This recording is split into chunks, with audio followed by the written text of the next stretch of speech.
à toutes et à tous les amis, quel bonheur de vous retrouver dans Bureau Val en plateau. Le tournoi Destination arrive. 2 mois se sont écoulés depuis la dernière tournée de novembre. La France, elle avait battu l'Australie, l'Afrique du Sud, le Japon. Depuis, il y a le top 14 qui est passé par là, la Champions Cup. Bref, il y a eu beaucoup de choses à dire, de l'eau à couler sous les ponts.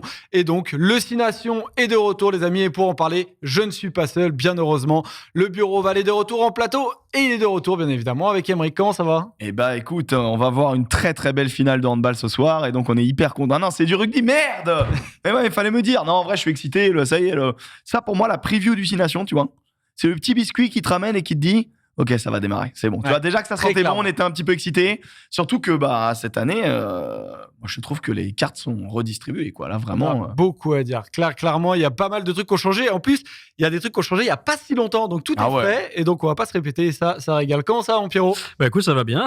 Moi aussi, très excité. Forcément, c'est le milieu de l'hiver, on va dire. Et c'est le début du tournoi. Donc, moi, je me régale. Hein. On bouffe des raclettes et on met des tartines. C'est super, quoi. C'est génial. Je vois que vous êtes déjà nombreux en live sur le chat Twitch, les amis. Merci à tous. Salut Guillaume, salut l'Égyptien. On va être en live sur Twitch. Alors, le programme sur les 2 prochains mois, il va être assez solide, Pierre-Aymeric. Donc, j'espère que vous êtes chaud. On va vous montrer le programme qu'il va y avoir avec notamment des lives sur Twitch. En gros, on va avoir 4 rendez-vous. Il y en aura 2 avant les matchs et il y en aura 2 après les matchs. Il y aura un rendez-vous brut. En gros, dès que la compo, elle va tomber, on va se retrouver sur l'application brut tous les jeudis à 18h. On va regarder ça en direct dès que la compo, elle tombe. Ensuite, on va se retrouver sur Winamax où le vendredi à 18h, on va en gros 18h ou 17h. D'ailleurs, on vous tient au courant sur l'heure exacte du rendez-vous, mais ce sera dans ces eaux-là. Ce sera le vendredi. On va faire une preview des matchs et on va regarder évidemment.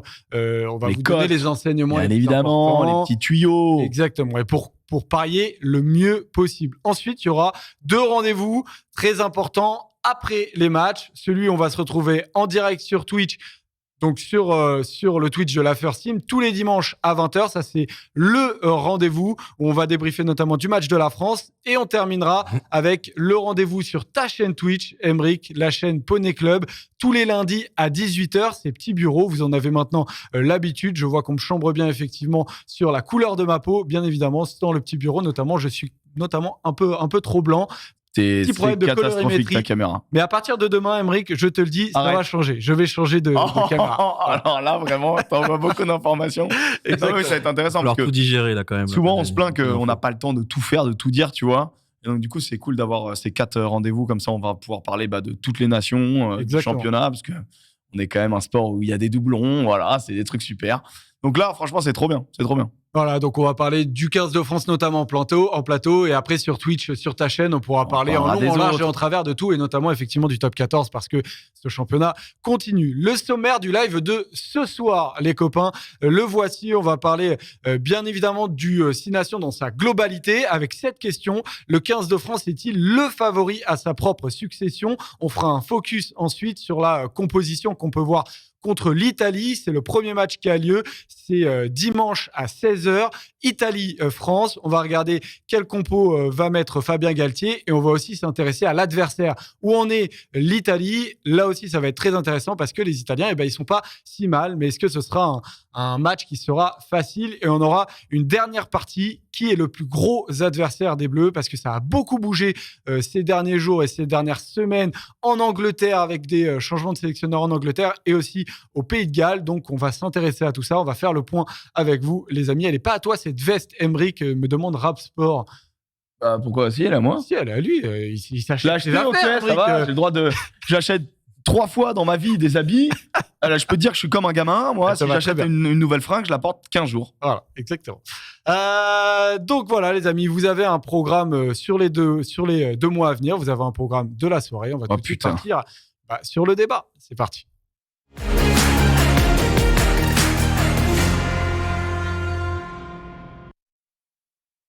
Cherche, elle est à carreau. Ah, elle est pas à toi, elle a Caro. Excellent. Ah oui, d'accord. Caro, Okay. Voilà, Caro, mais j'aime bien quand ça. Caroline, quand ça... Caro.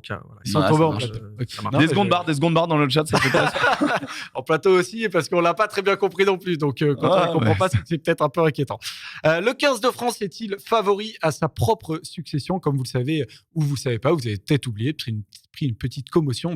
L'an dernier, le 15 de France a fait grand chelem, donc on a un titre à défendre et on va voir si on est les mieux placés pour le faire. On va regarder le calendrier de l'équipe de France sur ce 6 Nations. C'est presque un des éléments, c'est un élément important. Ouais. Donc on va voir, comme vous le savez, je l'ai dit tout à l'heure, on commence par l'Italie et ensuite on va avoir un calendrier qui est relativement difficile, Aymeric, parce que c'est les années impaires qu'on n'aime pas. Ouais, tu te déplaces deux fois. C'est surtout que c'est les années où tu te déplaces en Angleterre et en Irlande. Et voilà, on sait très bien que parmi les nations du Nord, l'Écosse, c'est moins dangereux que l'Angleterre, l'Irlande ou le Pays de Galles. Donc forcément, quand tu te déplaces là-bas, c'est pas la même limonade. Et en vrai, c'est pas tant 3 déplacements, parce que le déplacement à Rome, ça doit normalement aller pour ce 15 de France. Mais c'est surtout le déplacement en Irlande et le déplacement à Twickenham, où on ne gagne pas depuis 2004, je crois, ou un truc comme ça. C'est un calendrier. Je me retourne vers l'homme qui sait. Dernière victoire, en tout cas, dans une année impaire, c'était 2007. Donc forcément, ça prouve... première chose, c'est que c'est compliqué de gagner les années impaires, on le sait. Et surtout, ce calendrier précis pour le tournoi 2023, c'est le pire possible pour l'équipe de France. Je m'explique, la première journée, c'est un déplacement en Italie. L'Italie, c'est pas une équipe redoutable, sauf sur la J1, parce que la J1, c'est là où elle a le plus de préparation. C'est là aussi où ils ont une petite densité. On sait qu'il n'y a pas 40 joueurs italiens de haut niveau. En revanche, là, ils vont mettre la meilleure équipe possible avec les meilleurs joueurs possibles. Il n'y a pas d'usure, il n'y a pas de fatigue, il n'y a pas de blessés.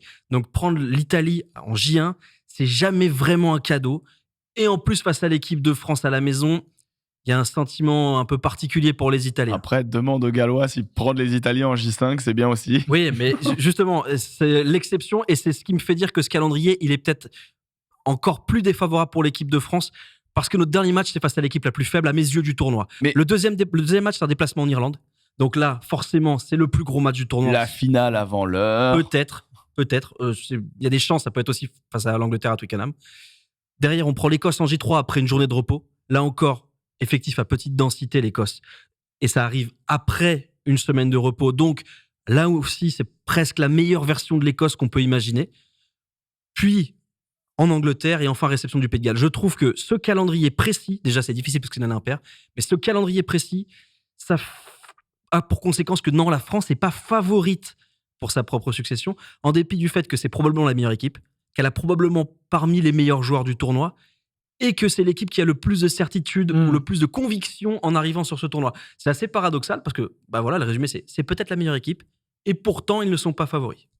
Donc ne faites pas attention au calendrier qui vient de sortir, c'est un autre calendrier qui va être le bon, on va vous le sortir après, ne vous inquiétez pas, mais donc le premier match des Bleus, c'est contre l'Italie. Donc je vous pose cette question les gars, 6 nations, la France favorite à sa propre succession, je vais vous demander un oui, un non, je vous demande dans le chat Twitch les amis, sachant que je vous demande en live sur Twitch, mais sur YouTube aussi, l'émission va être en replay à chaque fois qu'on va faire pendant 6 nations une émission en live, derrière elle sera en replay et notamment celle-là, bien évidemment. Donc, dans les commentaires sur YouTube, je vous invite aussi à répondre à cette question. Est-ce que oui ou non, la France est favorite à sa propre succession? Je vois pas mal de oui sortir. Je connais l'avis de Pierre, donc je te le demande juste après. Pierre, je vais commencer par Aymeric parce que je ne connais pas encore le tien.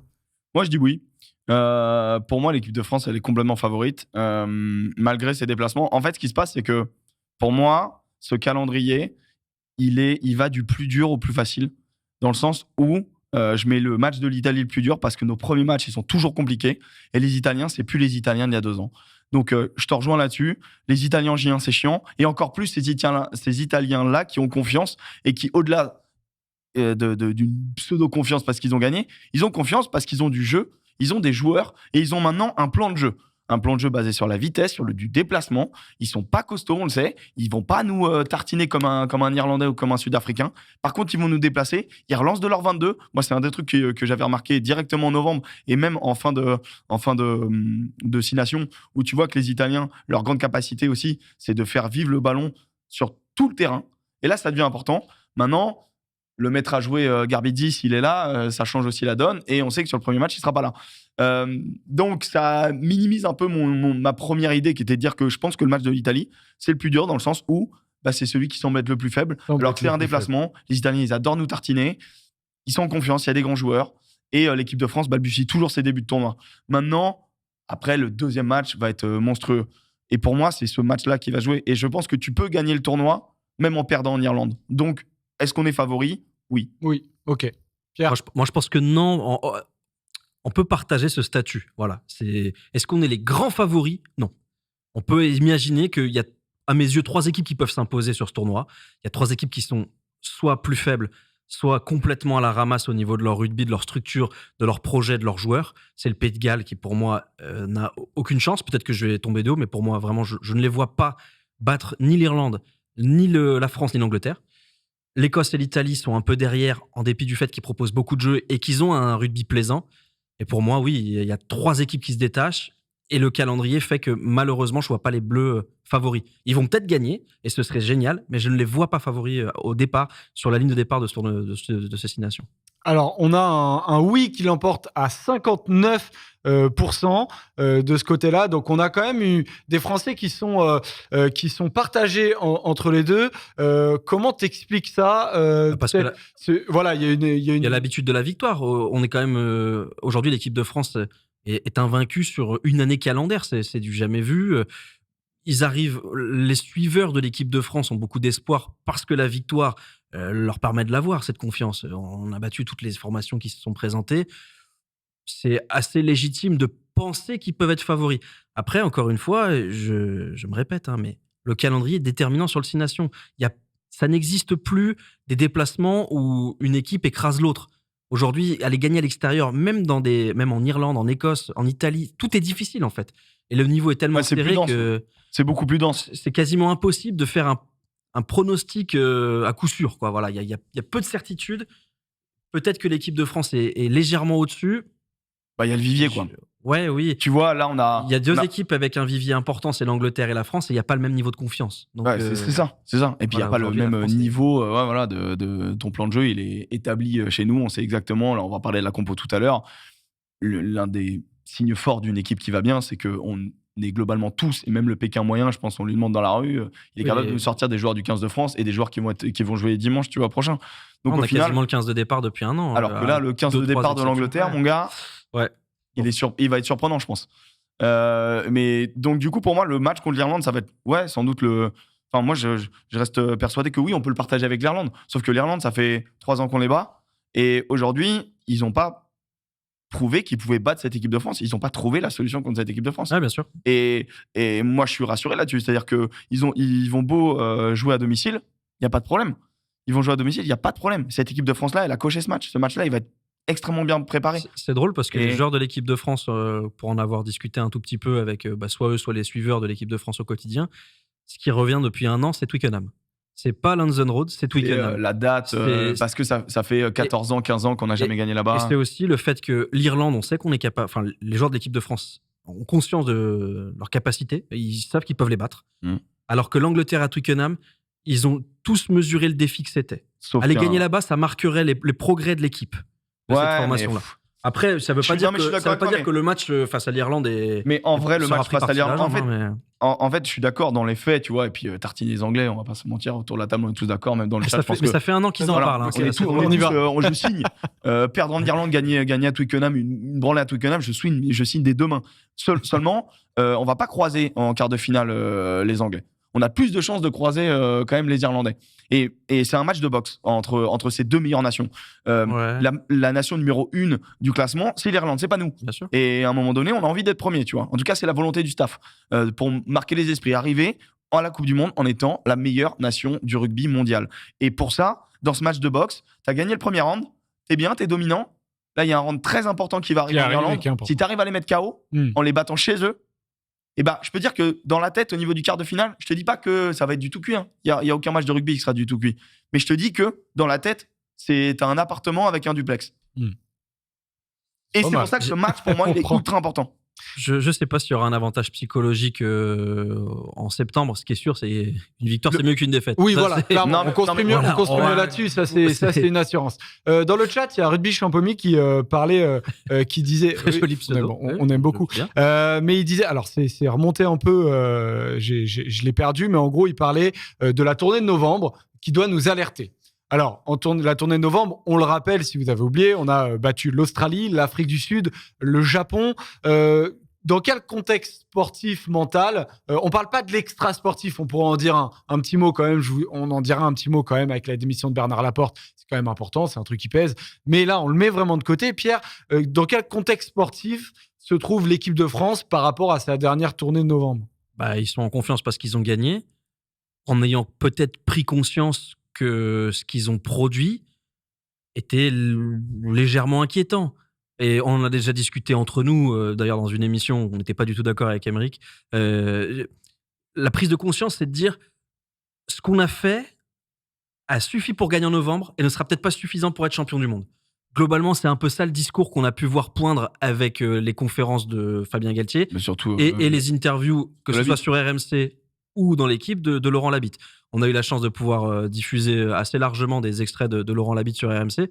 Et ce qu'il dit est très simple, c'est on a donné un cadre de jeu plus restrictif aux 15 de France parce que on voulait peut-être tester les nouvelles formes de jeu. Parce qu'on n'avait pas le temps de se préparer. Et ce qu'il souligne, c'est de dire que finalement, les joueurs aujourd'hui, et c'est pas forcément une critique, même si on peut lire ça dans tous les sens, mais c'est qu'ils sont peut-être un peu trop scolaires et qu'ils se sont enfermés dans un jeu très restrictif. Qu'ils ont presque eu peur de jouer. Ils ont suivi toutes les règles. Voilà. On te dit faire A avec option de faire B si tu veux. Ils ont fait A. Mais en même temps, tous ces joueurs-là jouent leur place pour la Coupe du Monde. On est à un an de la Coupe du Monde. Puis je voyais pas un mec débarquer et se dire je vais sortir du cadre pour la déconne. Ouais, mais finalement, en fait, ils ont défini un cadre rigide, mais plus large que ce que les joueurs pensaient. C'est-à-dire que évidemment, l'objectif, c'est de gagner, de marquer des points, d'occuper, de pousser l'adversaire loin dans ses 22 mètres. Mais c'est pas pour ça qu'on n'a pas le droit de jouer des surnombres. C'est pas pour ça qu'on n'a pas le droit de faire 3 passes. C'est pas pour ça qu'on n'a pas le droit de tenter des choses en première main. Et finalement, je pense que Labitte, c'est pas de la com. Ce qu'il dit, il le pense sincèrement. Moi, je suis d'accord. Est-ce que tu peux résumer, en gros, pour ceux qui n'ont pas lu l'interview, ce que tu as retenu vraiment Ce que j'ai retenu, c'est ça. C'est qu'aujourd'hui, l'équipe de France a une ambition d'aérer un tout petit peu plus le jeu. Attention, ce sera pas le Stade Montois, il n'y a pas des relances du parking, on va pas s'amuser à faire des triples sautés au milieu du terrain. Le jeu prôné et assumé, c'est celui de la dépossession. Pour faire très simple, c'est de la contre-attaque, c'est de l'occupation et de la contre-attaque sur les ballons qui sentent bon. Ils l'assument, ils le revendiquent, mais tout en disant que ce qu'ils ont produit en novembre était peut-être légèrement insuffisant. C'est ce que j'avais essayé d'exprimer au moment des victoires en novembre en disant ce jeu-là, je pense qu'il a des limites. Je suis assez content de voir que le staff et les joueurs j'ai la même idée qu'eux. Voilà, et je suis assez content. Ils ont toujours dit qu'ils écoutaient et qu'ils avaient tout le temps dans leur système et dans leur méthode, ils écoutent ce que disent les gens. Parce que l'objectif de Galtier a été de dire il faut que cette équipe de France, les gens l'aiment, cette équipe de France. Et c'est un des vecteurs de ce gourou hyper important. C'est l'amour, tu vois. L'amour du jeu, l'amour des valeurs, l'amour de ce 15 de France. Et donc, du coup, quand ils entendent que les gens se font fait chier. Problème, bien sûr. Et du coup, ils ont entendu ça. Tu vois, ils l'entendent. Je pense que plus que les critiques qu'on a pu formuler en tant que journaliste ou suiveur de l'équipe de France, c'est les sifflets à Toulouse. Le Japon. Les sifflets à Toulouse contre le Japon, je pense que ça fait mal. Parce que tu es sur une série de victoires historiques, parce que tu es invaincu pendant un an, parce que tu as fait le Grand Chelem. Est-ce qu'ils y connaissent à Toulouse du rugby? Tu joues à Toulouse, qui est quand même le berceau du rugby, et tu te fais siffler, ça fait mal. Même si, ils ont gagné à la fin. C'était pas des gros sifflets non plus. C'était pas c'était pas la bronca, ils se sont pas fait insulter. Mais n'empêche que c'était pas arrivé à ce 15 de France. D'être critiqué dans la victoire. Et donc, je ne sais pas si c'est une prise de conscience de la part de Fabien Galtier. Ce qui est sûr, c'est une vraie volonté de la part de Laurent Labitte. Après, Fabien Galtier, il y a 2 ans, il nous expliquait que l'ADN du 15 de France, c'était le French flair, c'était être grégaire, on était des Gaulois, on faisait la guerre et on le relançait du parking. Ce truc-là, je ne l'ai pas vu. On l'a jamais vu. Donc, je prends des pincettes sur ce que peut dire Fabien Galtier aux médias. Après, ce qu'il raconte à ses joueurs, c'est peut-être une autre musique. Ce qui est certain, c'est qu'une partie du staff qui s'est exprimé depuis 15 jours est assez claire sur les ambitions de l'équipe de France un peu plus assumées. Après, il y a 2 trucs. Ça n'arrivera pas. C'est que les principes de jeu ont été rappelés. C'est-à-dire que c'est plus énergivore d'attaquer que de défendre. Donc, t'inquiète pas, comme tu l'as très bien dit, ça va quand même être de la dépossession. Vous inquiétez pas, ça a envoyé de la quille au bout de 3 3 regroupements Un jeu qui marche pas, bien sûr. C'est une évidence. Maintenant. Non, mais d'ailleurs, attends, je vais juste reprendre la décla justement de Fabien Galtier qui parle de ça, de dépossession, de repossession. Il dit je veux parler de repossession. Non, mec, repossession, plus que de c'est quand même, dépossession. ils ont réinventé quand même un truc. Hein.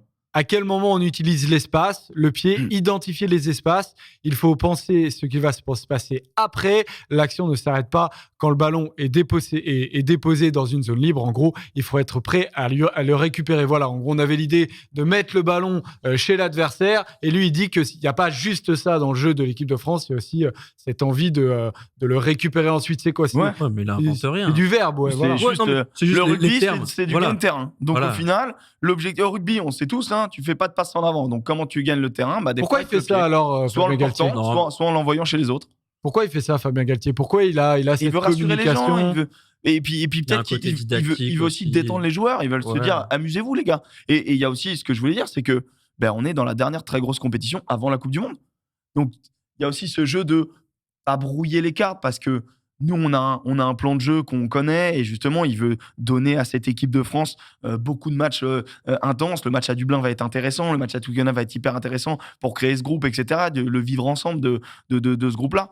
Mais donc, du coup, sur ta stratégie, il y a peut-être des trucs où là, ils vont se dire allez, entre guillemets, on ouvre un peu les vannes et pour la Coupe du Monde, on saura où est-ce qu'on peut serrer ou pas serrer. Moi, je le vois comme ça. Puis moi, sur les déclarations de Fabien Galtier, je n'ai pas l'impression qu'il invente un concept, il invente un mot. La repossession plutôt que la dépossession, parce que c'est du verbiage et parce que c'est plus positif. Je pense qu'il n'est pas malheureux d'avoir trouvé un peu son petit mot. Et puis la dépossession, il y a un côté... En fait, on blinde en défense et on met des quilles. La repossession, il y a un côté conquête. Mais en vrai, c'est la même chose et on n'a rien inventé. Dis-toi qu'à la Coupe du Monde, il devait nous sortir la redépossession. Non, mais je suis toujours un peu partagé sur les prises de parole, surtout récentes, parce qu'il faut dissocier le fond de la forme. Et puis, à qui il s'adresse en fait? Là, en disant ça, à qui il s'adresse? Il s'adresse pas à ses joueurs. Ces joueurs, le plan de jeu, ils connaissent. Ils vont pas découvrir face à l'Italie. Ah tiens, on fait ça, c'est bizarre, j'ai pas l'habitude. Jamais. En revanche, voilà, il s'adresse aux suiveurs, aux journalistes. Soyez positifs, on sait où on va. Après, le seul truc, c'est qu'il n'invente aucun concept, parce que la Nouvelle-Zélande faisait pareil. Et d'ailleurs, c'est une des lignes de défense de la bite en disant ah oui, mais ce jeu-là avait fait gagner d'autres équipes, parmi elles la Nouvelle-Zélande. On se rappelle qu'ils avaient un système très simple de défense, aller jouer loin chez l'adversaire, mettre un milieu de terrain très solide et 2 gratteurs magnifiques, merveilleux, les 2 meilleurs du monde dans les zones des 15 mètres, qui étaient Manono, Richimako. À partir du moment où ils arrivaient à déplacer l'attaque sans vitesse dans ces zones-là, ils grattaient un maximum de ballons et ils jouaient en contre. Je pense qu'aujourd'hui, avec l'évolution du jeu au pied, c'est plus difficile à faire. Mais l'idée, c'est à peu près ça. C'est-à-dire d'être capable de jouer des ballons de turnover très intéressants et d'être, comme il y a 2 ans ou l'année dernière, fulgurant, être capable sur 2 temps de jeu d'aller faire très mal. Après, si jamais on arrive à faire 3 passes et un lancement de jeu en première main, c'est magnifique. Moi, je suis content. Je me régalerai pour ça. On l'a déjà fait à chaque tournoi. Sur la dépossession sur 2-3 ans, à chaque fois, tu as des lancements en touche qui t'amènent des essais incroyables en première main, il n'y a pas de problème. Ou des actions qui te font gagner 60 mètres. J'espère voir ça. C'est quand même. Mais je pense qu'on le verra. On l'a pas vu en novembre, donc je suis inquiet. On n'a pas vu de lancement en novembre, je suis pas sûr quand même. Si on en a vu contre le Japon. Si, contre le Japon, on en a vu 2-3 quand même. Et mauvaise langue. Donc voilà pour le contexte sportif, les gars. Je voulais quand même dire un mot parce que tout le monde en a parlé, histoire qu'on fasse un point et j'ai envie d'avoir votre ressenti là-dessus. Pour le moment, j'ai pas l'impression que ça touche vraiment les Bleus. Ce qui s'est passé avec Bernard Laporte, qui donc a été jugé en première instance coupable, qui a fait appel, qui au début avait décidé de ne pas démissionner dans son poste de président de la Fédé française de rugby. Le président délégué qu'il avait soumis, Buisson, a été désavoué par les clubs amateurs. Il y a eu un bordel pas possible en fin de semaine dernière. Finalement, une partie du comité directeur a décidé de démissionner. Laporte, surtout, a décidé de démissionner. Aujourd'hui, on ne sait toujours pas qui va être à la tête de la Fédé française pendant la Coupe du Monde. Pierre, est-ce que tu penses que sportivement, ça peut un peu bousculer les joueurs ou pas plus que ça? Non, je pense pas. Je pense que les joueurs, je ne veux pas parler à leur nom, mais je pense qu'ils n'en ont rien à cirer. Que ce soit Laporte ou un autre, la Coupe du Monde, c'est dans 7 mois.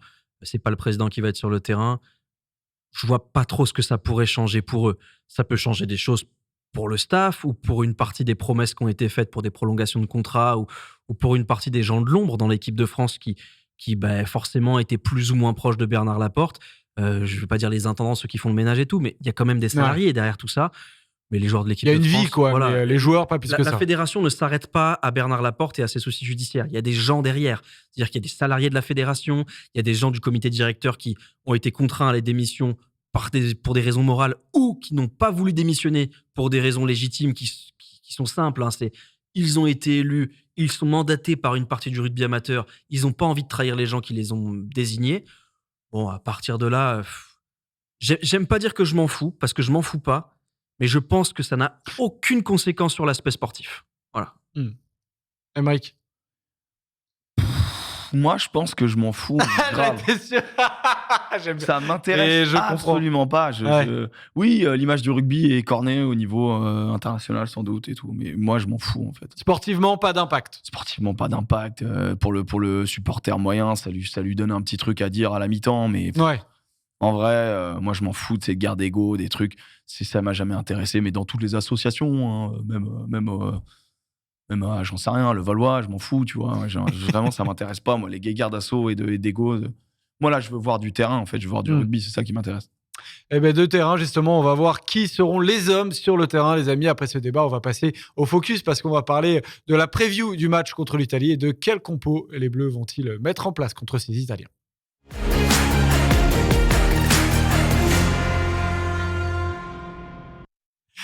Cette compo, déjà, première chose à dire, les gars, c'est qu'il y a eu pas mal de changements, enfin pas mal d'absents. On va voir quelques noms importants qui ne seront pas présents malheureusement. Merde, déjà, il y a...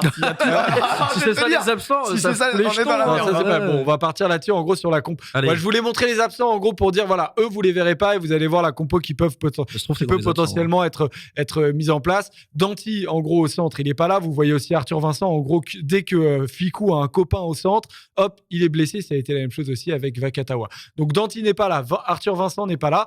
On a aussi deux absents, Movaka, Woki qui sont membres du PAC et Lucu aussi sur le banc. Donc là, on a potentiellement déjà trois titulaires, même si Vincent et Danty n'ont jamais été alignés ensemble. Mais on a trois potentiels titulaires et deux membres du banc. Donc ce sont des joueurs importants avec... Lucu et le dernier que j'ai vu. Movaka. Et Movaka, merci. Mais il y a aussi Bourgarit qui n'est pas là. Il y a plein de joueurs qui sont absents. Jean-Baptiste Gros, Florian Verhaeghe, Johan Tanga. Et puis il y a ceux aussi qui sont pas pris tout simplement par Fabien Galtier. J'ai noté Demba Bamba, Ibrahim Diallo, Célevasio Tolofua, Max Spring, Dorian Aldeguerri, Laurent Berdeux, le frère de Léo Berdeux. Laurent Berdeux, Laurent Berdeux, pas mal. Bon, C'est vraiment un Laurent mec du Berdeux, il staff. est pas pris. Bon C'est petit vraiment joueur. un mec du staff. Jean-Bernard Berdeux, pas pris. Christian Berdeux, pas Ouais. pris. Jean-Hervé Racca, Arnaud Lamotte Non, et mais Lamotte, Paul c'est Boudeur. vrai. Non, voilà, il y a pas mal de joueurs qui sont absents. Déjà là-dessus, ça fait quand même beaucoup, Aymeric, on peut le dire. Bah, il y a deux joueurs qui vont manquer énormément, même trois, je vais te dire là dans ce que j'ai vu là. Si on oublie Vakatawa malheureusement, Danty va nous manquer énormément. Et je suis désolé, mais pour moi, Movaka, le fait qu'il soit pas là, c'est catastrophique dans le sens où ils nous l'ont bien rabâché et en même temps, on regarde le rugby, donc on se doute que oui, le banc c'est l'une des choses les plus importantes aujourd'hui dans le rugby. Et Movaka, son importance, enfin, on n'a pas de mec à son niveau-là à mettre sur le banc. Donc, je suis très inquiet. Et le fait d'avoir peut-être un degré moins, même s'il est trop fort et il est ultra important, Max Lucu aussi, il va nous manquer de ouf. Maintenant, j'ai confiance en Couillou ou le Garec, mais c'est pas le même niveau. C'est pas le même niveau. Question un peu chiante pour toi, mais je la pose aussi au chat. C'est quelle est l'absence la plus importante des joueurs qu'on a vus là, des blessés, hein, je dis bien, parce que il y a des choix. Danty, parce que une grosse partie quasiment toutes les actions en première main de l'équipe de France passaient par lui. Donc, oui, c'est chiant. Ça passera par l'autre 12, c'est pas grave. En fait, justement, on en parlera peut-être dans le jeu, mais je pense que l'animation va devoir changer. On va devoir faire des choses un peu différentes. Moi, je pense, parce que le premier attaquant, ça risque d'être Gaël Ficou. Je vois pas. Je pense que le premier attaquant, ça va être Moefana, sans aucun problème. Oui, mais même si c'est Moefana, ça n'est pas du tout le même jeu. Moefana fait beaucoup plus de passes après contact et peut-être moins direct dans son jeu. Ah, Moefana, moi, j'aimerais qu'il soit utilisé en 13. Attention, c'est une marmule. Qui va gagner des matchs. Mais malheureusement, à l'UBB et même en EDF, malheureusement, il l'utilise un petit peu trop en numéro 12 qui va prendre le milieu du terrain et il sait très bien le faire. Je pense que, on verra. Je pense que ce sera Gaël Fickou qui sera utilisé davantage en premier attaquant. Il le faisait au début de Galtier. Ouais, voilà, exactement. Mais exactement. Et je pense que ça va forcément changer un peu la manière de concevoir l'attaque du milieu de terrain. C'est une prédiction. Ça se trouve, ce sera pas du tout ça. Ça se trouve, ce sera Moefana poste pour poste qui va rentrer pleine course sur le 10, mais je suis pas certain. Et après, dans les absents, je veux pas être cruel, des absents, il y en aura plein. Des absents jusqu'à la Coupe du Monde, je pense qu'il y a peut-être 3 joueurs du 15 de départ qui seront pas là à la Coupe du Monde, parce que c'est comme ça tout le temps. Parce que des blessés en rugby, il y en a tout le temps. Et parce qu'à partir de maintenant, ceux qui se pètent, il y a de grandes chances que ce soit rédhibitoire pour le mondial. Donc, oui, c'est triste pour Woki, c'est triste pour eux. Mais en fait, c'est peut-être aussi une aubaine pour eux. Parce que ils vont pas se faire plus mal, entre guillemets, sur des matchs à haute intensité qu'ils vont répéter. Ce sera pas forcément le cas pour des joueurs incontournables du 15 de France. Et malgré leur qualité, je pense à Woki, je pense à Movaka, je pense à Lucu, c'est peut-être moins grave que Pété Dupont, Pété Aldrit, Pété Ntamak. Voilà, il y a des joueurs qui sont très forts, il y a des joueurs qui sont indispensables pour être champion du monde. Ouais. Bon, voilà. Moi, je te jure, moi, je mets Movaka à l'heure actuelle indispensable pour gagner la Coupe du Monde. En tout cas, dans ce rôle de finisseur, dans le rôle de finisseur, bien sûr. Il est incontournable. Ça dépend qui tu mets derrière en talon, parce qu'un gars comme Bourgarit a des qualités. En 3 ? Non, mais si Movaka n'est pas là, si tu pars avec Marchand qui va faire 60 minutes, 70 minutes, tu fais rentrer un impact player du type du jeu, dans le jeu type Bourgarit, j'espère que ce sera lui, mais de type Bourgarit, c'est pas idiot. Voilà. Ouais, et pareil pour Lucu. Même si je sais qu'il y a une telle. Moi, tu vois, il y a une immense différence. Il y a une vraie différence entre Movaka et Bourgarit. J'adore Bourgarit, mais il y a quand même à l'heure actuelle une énorme différence. Dans n'importe quelle autre, je pense que dans n'importe quelle autre sélection, mais il est titu. Mis à part peut-être l'Afrique du Sud pour son style de jeu, il serait peut-être même pas international. Il jouerait 100. Mais dans toutes les autres nations, il y a de grandes chances qu'il soit titulaire. Je le mettrais titulaire dans au moins 80% des équipes. Et ce que tu allais dire un peu, je pense que je devine, mais genre pour Lucu, on a quand même des bons neufs, un très bon réservoir. Il y a moins de différence. Voilà, et il a un tout petit temps de jeu. C'est-à-dire que son importance, elle est davantage dans le fait. Dupont, il peut faire 80. Voilà. Ou même s'il fait 76, on fait rentrer quelques 4 minutes. Si c'est Nolan Le Garec, les conséquences. Même si c'est Couillou, tu vois, en vrai, c'est lourd. Sont pas catastrophiques. Voilà. Après, vaut mieux avoir Lucu aussi parce que la hiérarchie est claire, parce qu'il a une vraie importance dans le groupe. Parce qu'il est trop fort. Et parce que quand on l'a fait jouer, il a été bon. Donc voilà. Comme vous le savez, en fait, avant chaque match de l'équipe de France, il y a un entraînement haute intensité et le staff très haute intensité. Le staff des Bleus a fait comme s'il y avait un match aujourd'hui, en fait, ce dimanche, et donc il y a 2 jours a fait un entraînement haute intensité. Et on va voir la compo au niveau des avants pour commencer qui était en place. Quoi oui. Et est-ce que Antonio il y était? Antonio il y était pas, mais ce sera lui qui sera présent. C'était Falatea. Vous mentez aux gens, monsieur. Vous mentez aux gens. C'est Falatea qui était présent, effectivement, mais Antonio avait une petite gêne et on peut imaginer que ce sera lui qui sera titulaire. Donc voilà le pack avec un Flamand en 4, un Jelonche en 6. Ouais. Emeric, moi je lance la parole sur les deux, pas sur un poste, parce que l'un va un peu avec l'autre, et notamment pour la touche. Flamand, Jelonche, est-ce que tu vois ça, toi? Moi, je milite Cross. Je sais qu'il joue ce soir Toulouse MHR. Donc, premier duel dont on parle, Cross, Jelonche. Toi, tu préfères un Cross? Ouais, moi, je préfère un Cross. Après, je comprends, il revient de blessure et tout. Il manque peut-être de temps de jeu. On verra. Moi, tu sais, c'est le premier entraînement haute intensité. Il y en aura un mercredi prochain qui nous donnera un peu plus d'informations encore. Je sais qu'au tout début de leur retrouvaille avec le 15 de France, Delbouis a même porté la chasuble 12. Il n'y a pas de problème. Il y a eu des essais de fait de part et d'autre, et des essais qui ont amené un numéro 11 dont on va parler tout à l'heure. Moi, je sais pas. Moi, j'ai une préférence pour Cross. Je pense que cette équipe a besoin de gratteurs, d'autant plus que avec un dentier en moins. Je dis pas que Jelon n'est pas un ferrailleur. Jelon est un magnifique ferrailleur, mais c'est le très haut niveau et il faut faire des choix. Mais moi, je prendrais Cross. Tu vois, genre s'il s'avère que physiquement il est au top, ce qui m'apporte Cross est trop important pour cette équipe, je trouve. Pierre, Cross ou Jelonche? Sur les qualités intrinsèques ou sur aujourd'hui? Aujourd'hui, contre l'Italie, qui est-ce que tu veux voir? Jelonche, Cross a très peu de chances d'avoir plus de 30 minutes dans les jambes sur les 2 matchs qu'il a disputés. Il est en forme, hein. Ah, mais ça, j'en doute pas, mais le problème, c'est entre le rythme et faire du jus, c'est Faudrait bien, savoir, mais monsieur. le rythme, Les c'est joueurs quelque jouent chose. trop ou ils jouent pas assez, on sait plus. avec C'est vous. toujours la même chose. C'est quand tu joues trop. Quand tu joues pas assez. C'est toujours pareil. Et là, Kroos, il joue pas assez. Il joue pas assez pour postuler dans un rôle de titulaire de l'équipe de France. Même En vrai, j'entends. sur une. Après. Non, mais il y t'as a qui raison. décidera. Non, t'as raison. Mais en vrai, t'as raison. Voilà. Et sur les qualités intrinsèques, je sais pas, parce que je trouve qu'on a une 3e ligne magnifique. Que ce soit Charles Olivon au top physiquement, il n'y a pas beaucoup de joueurs qui peuvent vraiment rivaliser avec lui en termes de vitesse, de déplacement, de l'aspect aérien. Il n'y a pas beaucoup de joueurs qui peuvent rivaliser. On a un joueur incroyable qui est Jelonche. C'est un frigo américain. Hein. C'est-à-dire que tu lui tapes dedans, il te tape dedans, tu perds toujours. Kroos, le ratio déplacement, puissance, grattage, vitesse, c'est monstrueux. Aldrit, chouchou perso, très fort joueur. 25 ans. Très fort joueur. Donc, aujourd'hui, ça a carrément fait déplacer Cameron Wauquiez en 2e ligne. C'est-à-dire que c'est pas son poste. On a dit, il est fort quand même. Comment on fait pour mettre les meilleurs joueurs ensemble ? On le met là. Aujourd'hui, il n'y a pas beaucoup d'équipes qui peuvent se targuer d'avoir une 3e ligne aussi sexy. Quand tu vois, je suis désolé, mais Boudéan, Béconnier, et là, on sait que Boudéan étant blessé, c'est Roumat enfin tous les observateurs du top 14. Attendez, et moi le premier, j'avoue que franchement, c'est l'une des plus belles recrues de ce début de saison. Tu te dis, faut qu'il soit appelé en équipe de France, ce mec. Mais en même temps, il y a tellement de monde, tout ce que tu viens de citer. Tanga, il est trop fort. Arthur Ituria, quand même. Macalou, c'est quand même son poste au début. C'est pas un ailier. Yacouba Camara. Et t'as des jeunes joueurs comme Jordan Joseph, effectivement, qui ne sont pas appelés, mais voilà. En 3e ligne, c'est incroyable. Densité. Même quand t'es le numéro 5 dans la hiérarchie, Dylan Cretin, on n'en a même pas parlé. Il est quand même dans l'équipe de France. Alors, aujourd'hui, tu es numéro 5 ou 6 dans la hiérarchie, tu restes un cador. Moi, je trouve ça. On n'a pas cette densité à tous les postes.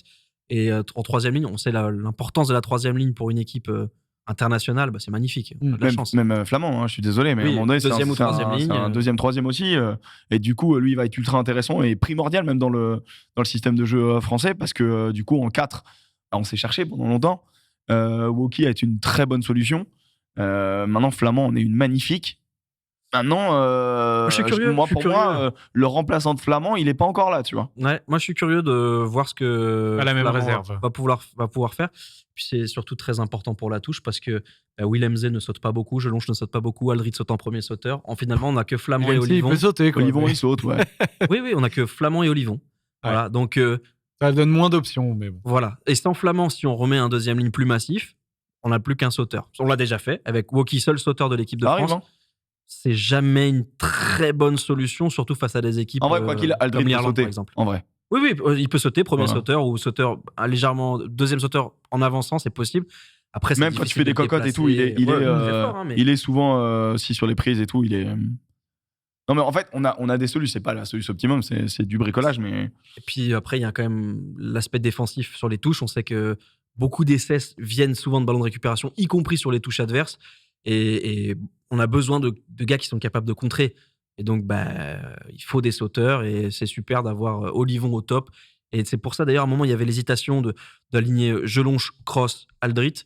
Mais je pense que ça n'arrivera pas parce que Olivon apporte quelque chose que les 3 autres n'ont pas. Pardon. Les 3 quarts, les amis, on va les regarder. Les 3 quarts qui étaient en place sur l'entraînement haute intensité. Alors, Dupont n'était pas là, il était au repos. C'était Le Garec qui était présent. Bon, il avait un problème familial, je crois. Je ne sais pas trop. C'est ça. On pense à lui. Il avait un problème familial, exactement. Donc, du coup, Le Garec était présent. Entre-temps, c'est Couillou qui a été rappelé. Couillou a été rappelé. Ntama qui est présent, ça ne devrait pas bouger. Jalibert n'est pas considéré encore comme un titulaire en 10. Non, puis on va pas refaire le débat. Voilà, on va pas maintenant en tout cas. Donc la paire de centre, Moefana devrait remplacer Danty. Par contre, 2 questions se posent, les gars. Penaud est bien présent, Ficou est bien présent. La première, c'est Ramos ou Jaminet. Pierre, Ramos ou Jaminet? Je pense que ce sera Ramos et je pense qu'on finira le tournoi avec Jaminet. Parce qu'il a été conforté dans son rôle d'artilleur en fait, par Fabien Galtier qui a expliqué il y a 3 semaines que c'était le jeu au pied le plus haut, le jeu au pied le plus long, le jeu au pied le plus fiable.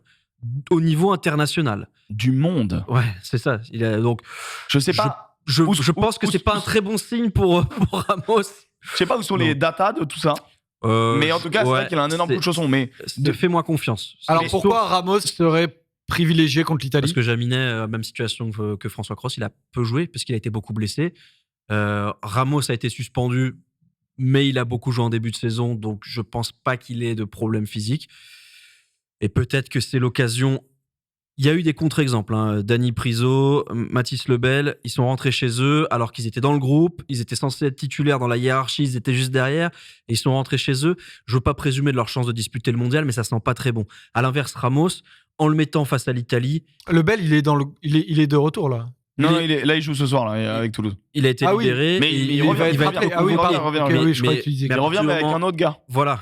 À partir du moment où tu sais que t'es numéro 5, un poste, il n'y en a que 2, bon, tes chances de jouer sont faibles. Et il y en a 2 et des fois, ils préfèrent mettre un centre. Ouais, des fois, ce sera tout sauf toi. Donc, et Dani Priso, c'est encore pire, puisque on se rappelle quand Baye s'est pété, c'était lui qui était censé être le titulaire, et puis ils l'ont mis remplaçant, puis hors groupe, et puis il est rentré chez lui. Et là, c'est un peu la même situation. Tout ça pour dire que je pense que Ramos, c'est une manière face à l'Italie de l'impliquer, de dire qu'il est pas loin. Voilà. Que la concurrence peut jouer. T'étais à 2 doigts de dire pot de départ, mais... Ouais, le jubilé. Non, pas du tout. Non, mais en fait, voilà, je pense que Jaminet finira le tournoi. On parlait de la troisième ligne, qui est magnifique, au poste d'arrière. Enfin, tu vois, genre, il y a quand même un Boutier qui a démarré l'ère Galtier. En ce moment, il est exceptionnel. Mais voilà, c'est fini. Dulin, c'est pareil. Il n'a pas de vraie raison de pourquoi Dulin n'est plus en équipe de France. À chaque fois qu'il a été appelé, il était exceptionnel. Bon. Et Ramos, je pense que malheureusement, ça va être pareil. Parce qu'il l'a expliqué. Jaminet, un coup de pied qui, malheureusement... est une arme bien sûr. Il a 10 mètres de plus au rugby. Et donc, je pense que là, Ramos va jouer, en effet. Mais en fait, là où ce qui me confirme dans le fait que pour faire jouer Ramos, Galtier vraiment prend sur lui, c'est que dans cet entraînement-là, quand tu vois les chasubles, et en fait, c'est la première fois que je le vois casser son 6-2 sur le banc, donc 6 avant, 2-3 quarts, pour mettre un 5-3. Pour mettre Jaminet, quand même, avec le numéro 23, tu vois. Et donc, ça veut quand même dire que pour faire jouer Ramos, il revient sur un de ses principes. Avec son Macalou ailier, troisième ligne, qu'il adore. Et là, je me dis, waouh. Alors, c'est soit un amour, et mérité, parce que Ramos, qu'est-ce que tu veux lui dire? Il est exceptionnel. Il est trop fort. On n'en a pas en discuté, mais je pense que c'est un des joueurs les plus sous-cotés en France. Ouais, sous-coté, doucement quand même. Enfin, tout le monde le sous-saute fort quand même. On est au courant qu'il est très fort. Il devrait avoir 60 sélections. C'est un mec, on a attendu à Toulouse, même à Toulouse, on a attendu avant de le prolonger. Le mec, c'est ton 10 titulaire pour les 2 finales que tu remportes. Il est capable de jouer 10, 15, il bute, il marque, il est bon en défense. Au moment où il est à 2 doigts de pas prolonger, je ne suis pas contre le récupérer au Stade Français. Je le reconnais. Donc voilà pour Ramos et Jaminet. En tout cas, le duel est bien lancé pour le moment dans le chat. D'ailleurs, vous préférez Thomas Ramos? Dites-nous dans les commentaires YouTube ce que vous préférez. Le dernier duel, alors c'est un duel auquel on ne s'attendait pas forcément. Ça semblait jouer entre Dumortier et Lebel. Lebel semblait avoir pris une longueur de retard sur Ethan Dumortier, qui est un joueur que vous allez découvrir, Ethan Dumortier, qui est un ailier qui joue à Lyon, qui est le meilleur marqueur du top 14 actuel, qui est un bon joueur de rugby, qui est très bon joueur de rugby. Donc il semblait pouvoir vraiment récupérer une vraie opportunité, mais voilà, le problème qu'il a, c'est qu'un certain Gabin Villière, qui était blessé depuis plusieurs semaines, qui avait d'ailleurs 2 blessures, là il revient avec Toulon, et donc potentiellement il est repris par Fabien Galtier. Emeric, du coup, Dumortier ou Villière contre l'Italie? Je vais rendre les gens tristes, mais on a tous envie de voir Dumortier, une petite nouveauté et tout. Moi, vraiment, Dumortier, c'est ce que j'appelle un X-Factor. C'est un peu comme Penaud. C'est-à-dire que le mec, il peut avoir 3 mecs sur le rable. Tu sais pas comment il va faire. Il va marquer un essai. Et des joueurs-là, ils sont rares. Et Dumortier t'apporte également énormément de souffle, de respiration sur les ballons hauts. Je le trouve très fort.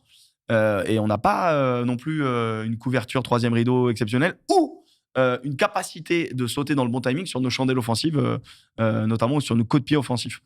C'est un des trucs qu'ils doivent bosser d'ailleurs sur le côté, ok, on envoie des quilles, mais par contre, à la récup, on est un peu mou. Et donc, du coup, c'est un mec qui peut t'aider sur ça. Mais Gabin Villière, en fait. Le problème, c'est qu'au-dessus de toi, c'est le soleil. Et Gabin Villière, ce qu'il a apporté. Et là, le truc, c'est que ses blessures, c'était osseux. C'est pas musculaire. Donc, c'est pas un truc où c'était. Quand c'est osseux, alors je suis pas médecin, mais c'est réparé ou pas réparé, tu vois. Ouais, j'ai fait. T'es pas médecin Ouais, disons que j'ai un petit peu, voilà. Un petit peu examiné avant doctorant. l'émission. Un petit peu regardé, voilà. Non, mais je suis d'accord avec toi. Ouais. Et donc, en fait, le problème, c'est que Gabin Villiers t'apporte dans le combat des choses exceptionnelles. Et puis, c'est un ailier qui a un niveau au-dessus de Dumortier, même si Dumortier est un ailier exceptionnel. La question un peu subsidiaire, vu que tu es d'accord, Pierre, c'est est-ce que c'est le moment d'intégrer comme titulaire un joueur aussi proche de la Coupe du Monde quand on a tout le discours de Fabien Galtier de dire voilà, il faut avoir connu ça en groupe. Ethan Dumortier n'aura pas ce vécu-là. Oui, Est-ce qu'il peut accéder à la Coupe du Monde sans avoir ce vécu-là? Oui, mais Fabien Galtier s'est laissé un petit joker, les ovnis. Et donc, si Dumortier est assez bon, ce sera un ovni. La question est... En vrai, ça peut. Hein. Mais bien sûr. C'est quand même un ovni. Hein. En fait, c'est simplement qu'on a mis des critères en place et on a mis une astérisque qui nous permet d'éviter les critères qu'on a mis en place. On n'est pas complètement tarés. Hein, pour Français, ceux qui ne nous suivent pas et suivent pas le 15 de France de manière habituelle, les ovnis, ce sont des joueurs qui étaient... Des comètes hors normes. Voilà, des mecs qui n'étaient pas identifiés par Fabien Galtier. Ils les appellent les ovnis qui peuvent arriver à tout moment. Et Ethan Dumortier, potentiellement, en fait partie cette année. Galtier a expliqué qu'il y en avait un par an. Ils ont d'abord eu Mohamed Aouas, ils ont eu Gabin Villiers, ils ont eu Yoram Moefana, ils ont eu Jaminet. En gros, il y en a un par an, ou peut-être même des fois deux. Là, il y a Gaëton aussi de Pau qui entre dans cette discussion. Il est hyper fort aussi. Le centre. Gaëton part d'un tout petit peu plus loin que Dumortier, parce que déjà, on est plus dense à son poste. Dumortier, il t'apporte autre chose quand même. En fait, c'est ça le truc. C'est que les particularités de Dumortier rentre tellement dans le rugby moderne et dans le jeu prôné par Galtier que je pense je suis pas surpris de voir plus Dumortier que Gaëton. Gaëton, il a une polyvalence. Il peut jouer centre. Et puis il jouera en équipe de France. Il est capitaine des U20. C'est un monstre. Surplacé tout le temps, un très fort joueur.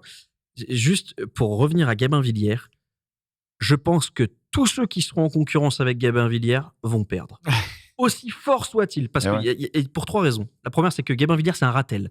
C'est-à-dire que sur un duel, il ne perd jamais. C'est un animal le plus agressif de la planète. Voilà, le Zori du Cap, le ratel. Le ratel. Bah, tu taperas ratel, tu verras, c'est un blaireau, mais vénère. En mode Golgoth. Ouais. Donc, c'est-à-dire qu'il ne perd aucun duel, il n'a peur de rien, il peut casser la gueule à tout le monde. Contre Toulouse, il a soulevé Sélévasio Tolofoa sur un raffut pour aller marquer. Dans les duels, c'est le plus fort. La deuxième, c'est que la concurrence, elle part avec un désavantage énorme parce que Gabin Villiers, justement, remplit ses critères d'expérience, l'ovni, la révélation. Et la dernière, c'est personnel. Je pense qu'il y a un lien très particulier entre Fabien Galtier et Gabin Villiers parce que Gabin Villiers lui a donné plus que ce qu'aucun autre joueur ne lui a donné. Il faut quand même rappeler que Gabin Villiers, ils sont en couple. Non, il y a 3 ans, Gabin Villiers était encore en Fédéral 1. Il a franchi toutes les étapes et quand Fabien Galtier l'a sélectionné, Gabin Villiers a joué, s'est détruit la cheville et a fini le match face à l'Australie sur une tournée pam-pam. Fabien Galtier, ce jour-là, s'est dit il n'est pas comme les autres. Et l'autre truc, je pense que c'est peut-être le petit côté Madeleine de Proust, c'est le sosie rugby de Christophe Dominici. C'est la même chose. Petit gabarit, fort au duel, capable de gagner des duels à peu près partout, très fort défenseur, dur sur l'homme. Et je pense que Fabien Galtier... Il est un peu plus galbé que l'était Domi, mais d'accord. Parce qu'on a l'impression qu'il est petit, hein, Gabin Villiers. Hein. Il fait un 76, je crois. C'est pas la taille. Non, c'est la largeur. Oui, l'épaisseur. Après, on n'est pas dans le même rugby, effectivement, mais dans la sensation sur le terrain, on peut imaginer. On peut comprendre ce que tu dis. Qui serait presque légitime, et je pense que Fabien Galtier sortira jamais Gabin Villiers, à moins qu'il lui manque une jambe. Sinon, Gabin Villiers sera titulaire. En tout cas, dans le chat, Dumortier, pour le moment, a gagné à 52%, donc c'est très partagé. On sent en tout cas envie de nouveauté. Voilà, et peut-être que face à l'Italie, ce sera une envie de nouveauté. Ce sera la même chose que pour Ramos, peut-être que contre l'Italie, ce sera Dumortier. Et je pense que Gabin Villiers, en forme, même à 80% de ses capacités physiques, il sera titulaire pour finir le tournoi. Mais en vrai, c'est terrible parce que Dumortier contre l'Irlande, j'aimerais trop le voir. Contre l'Italie, j'aimerais trop le voir. Hein. C'est pas impossible qu'on le voit de toute façon. Le problème, c'est. S'il est là, on sera content en tout cas. Voilà, comment tu les enlèves Rapidement, les gars, sur l'Italie.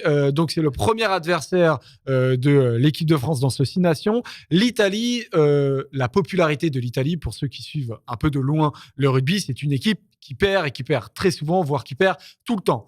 La différence, c'est que l'Italie, ces derniers mois, a gagné certains matchs, et a notamment gagné contre le Pays de Galles sur le dernier 6 nations, et a gagné notamment aussi contre l'Australie dernièrement, sur la dernière tournée de novembre. Donc, la question est la suivante.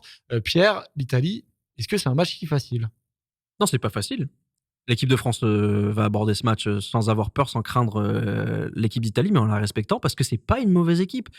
Le problème de l'Italie, et c'est ce que j'ai dit tout à l'heure en tout début d'émission, c'est la densité. Aujourd'hui, ils ont un problème avec Garbisi, qui est leur maître à jouer, qui a été touché au genou longtemps, qui revient tout juste. Il va probablement jouer face à la France. Mais combien de temps, dans quelles conditions? Et derrière, c'est Tommaso Alan, le Catalan. J'ai beaucoup de respect pour Tommaso Alan, mais Moins pour les Catalans. pas tout à fait, surtout pas malheureux, mais pas tout à fait le même jeu, le même niveau que Garbisi. Ils ont un problème en deuxième ligne parce qu'il leur manque 2 joueurs majeurs, Sissi et Fouzer, qui ne sont pas là, et ça va créer des soucis. Et la dernière, c'est que un de leurs facteurs X, un de leurs joueurs vraiment différents, qui était Monti Ioane, international italien né en Australie, est reparti au pays. Et donc, c'est néo-zélandais, pardon, Monti Ioane. C'est un souci pour eux. C'est un souci parce que ils n'ont pas de joueurs capables de traverser le terrain de partout. Ils ont un vrai plan de jeu, ils ont une vraie ambition avec du volume et tout ça. Je ne suis pas sûr que ce soit suffisant face à la France. En tout cas, il ne faudra pas les prendre de haut, mais je pense que ce sera un peu court. Aymeric? Je pense que ça va être très compliqué. Je pense que ça va être un match vraiment, vraiment embêtant. En fait, ça va être hyper intéressant parce que je trouve qu'offensivement, ils sortent des combinaisons qui ressemblent très, très. Et qui ressemblent énormément aux nôtres. Notamment les attaques en colonne. Les attaques en colonne avec donc des mecs plutôt au lieu d'être en escalier sur la largeur. T'es vraiment l'un derrière l'autre et du coup t'es invisible pour les défenses et on sait très bien que ce qui est dur maintenant avec les défenses extrêmement hermétiques, c'est de les surprendre, et pour les surprendre, le fait d'être en file indienne, ça marche plutôt pas mal avec des joueurs de ce niveau-là technique. Un essai notamment incroyable contre les Australiens qu'ils ont marqué comme ça, avec une relance depuis quasiment leur but. Non mais c'est trop fort, et en fait ils ont 2-3 combinaisons de sortie de leur camp qui est extrêmement joueur. Et ils ont un jeu ambitieux. Ils ont un jeu vraiment ambitieux. C'est un Néo-Z, leur sélectionneur Crowley, c'est ça? Moi, je ne retiens pas les noms. Mais c'est un peu con, mais... c'est dommage, mais... Robinson? Non, pas du tout. Je crois que je suis bon. Je crois que je suis dedans. Néo-Z? Je me demande s'il est pas... Ok. J'avais un doute, mais... Mais en gros, le jeu mis en place est vraiment alléchant. Mais en même temps, il est alléchant pour quel motif? Parce qu'ils ne peuvent pas faire autrement. Ils peuvent décider d'avoir un jeu pas ambitieux et de jouer pas avec leur force. Un peu style ce que fait le Japon maintenant. C'est-à-dire que le Japon, c'était... Ou l'Italie de Nick Mallette. Ouais. C'était globalement... on va jouer comme des Sud-Africains. Des mecs super solides. On va sélectionner des Sud-Africains, on va les naturaliser, on va jouer comme les Bulls. Mais ils ont pris des pétés de partout. Voilà, Alors que là, du coup, ça joue sur de la vivacité, ça joue sur justement du leurre, de l'évitement, de l'incertitude. Et moi, je trouve que ça va être hyper intéressant si on a un Garbisi un peu en forme. Et moi, je vois bien la France pas forcément tourner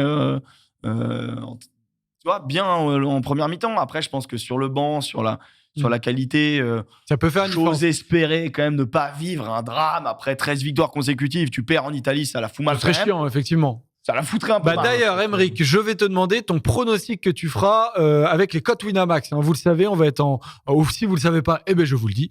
On va être en preview Winamax tous les vendredis. Et Aymeric, du coup, tu as regardé rapidement les cotes Winamax qui sont déjà disponibles. Si certains veulent parier un peu en avance, Aymeric vous donne un petit pari, une idée de pari pour bien placer son argent et pas n'importe comment. Voilà.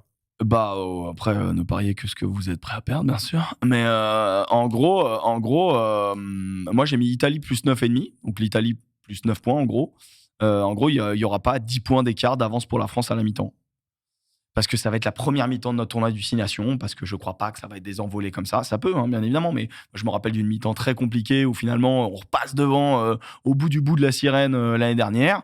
Et entre-temps, les Italiens, ils ont pris encore plus de confiance et encore plus de talent. Donc, bien évidemment, si ce soir, au moment où vous regardez la vidéo, peut-être que vous avez la réponse, mais nous, ce soir, on ne le sait pas encore. Il y a un petit Toulouse-Montpellier, il y a Ange Capozzo qui est titu. Bon, si Ange Capozzo n'est pas là, peut-être que j'enlève un petit peu. Ça change un petit peu. Si t'apprends que Garbisi joue pas, ça peut changer un petit peu ma manière de voir le truc. Mais à l'heure actuelle, moi, je te dis, je vois pas la France exploser l'Italie sur cette première mi-temps. Ça peut s'ouvrir sur la fin. Mais attention, ça va être serré, c'est le 6 Nations. Et l'Italie, c'est plus si petit que ça. Voilà pour la preview du 6 Nations globale de la France et de l'Italie, les amis. Désormais, on va passer aux autres nations et se poser la question, qui est le plus gros adversaire des Bleus dans ce 6 Nations? C'est parti.